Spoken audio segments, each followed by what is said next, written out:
แล้วจะดึงมือหนึ่งยังอีก11มือสู้กันต่อ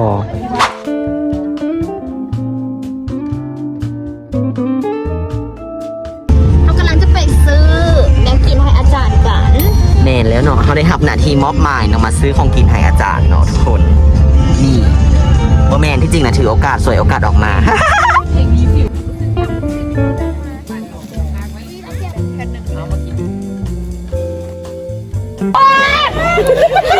ไป103ไปสิพาไปตอนนี้เนาะเพื่อนสองทานไปเนาะใบหน้ายังเบิกบานวันคืนอยู่คือเก่าเนาะงามอยู่คือเก่าเห็นบอก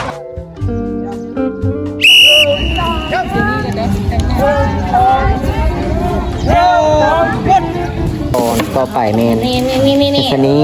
แล้วก็สวยมากจะล้างธรรมดาเลยให้จำเป็นเป็นน้ำเอาเยอะเอาเฮลตอนนี้นะครับดีพาแวบนะครับ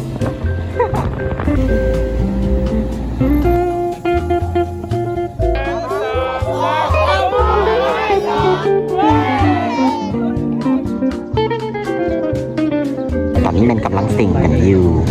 มันเป็นจังไดสิ่งเมื่อกี้ขนลุกค่ะกูพร้อมกันป่านซ้อมเนาะยาง1 2 3ยิบปุ๊บอุ้ยเสียงปุ๊บกูละเงิดสูงเราป่านซ้อมมา10 ปีซะจริงซ้อม3 มื้อเก่งมื้อที่3แล้วจ้า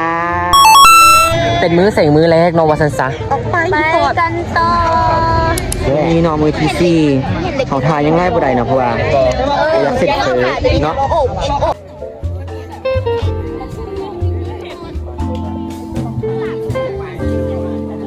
ต่อไปไหมเอารอซอเนาะรอซอถอยหลังเอาข้าว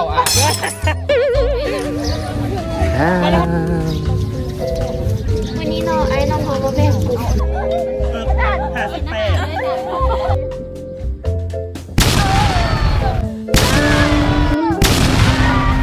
สีดาสบายดีมื้อที่5แล้วจ้างั้นเนี่ยกันนะคะสวัสดีค่ะ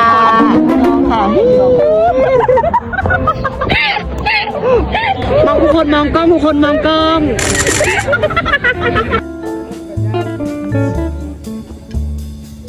นี่คือยอมหยุดเด็กยิงลงนะแต่ละมือแต่ละเว้นนี่โอ้ยทุ่มเทเวลาให้กับการฝึกฝนวิทยาอยู่ yes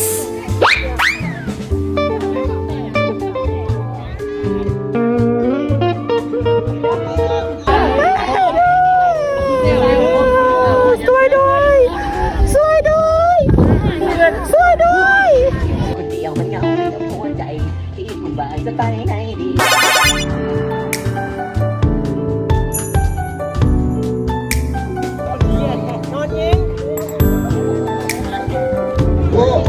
อาทิตย์ที่2เนาะมื้อที่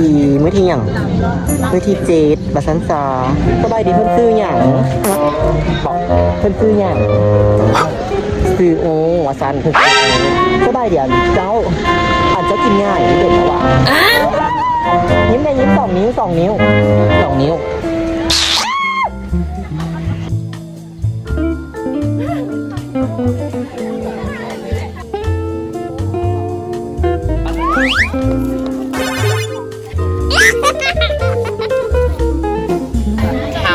จะยังไม่ได้เซิร์ฟบ้านอันนี้ข้าวสวยจังครับได้รักดูใครเอายังมาฝากรักเบิร์ด3 มื้อสุดท้ายจ้า Never enough Never Never Never enough Never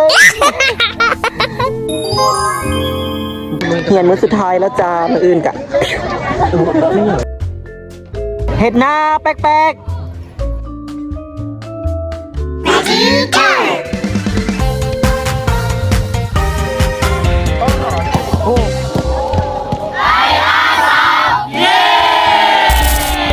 อาจารย์รู้สึกยังไงที่ว่าอาจจะได้สอนกับน้องเป็นเวลา2 อาทิตย์